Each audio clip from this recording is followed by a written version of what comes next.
Iñaki Arriolak Eusko Jaurlaritzako Etxebizitza, Herrilan eta Garraio sailburuak esan du gaur une honetan Durango erdialdean dauden Euskotreneko tailerrak eta kotxetegiak behin betiko Lebarioko konplexu berria eroateko prozesua 2012ko bigarren seilekuan burutuko dela eta ordurako trenak lur azpian egongo den trazatu berritik zirkulatuko duela jada.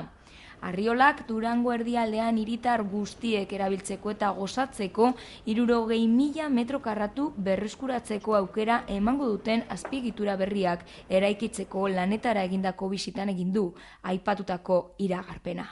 Instalazio, ekipo eta makineri guztiak Lebariora eroan ondoren, gutxienez beste 12 hilabete beharko dira une honetan Euskotreneko kotxetegia jasotzen dituzten eraikinak eraisteko eta libre geratuko diren lurrak egoitzeko.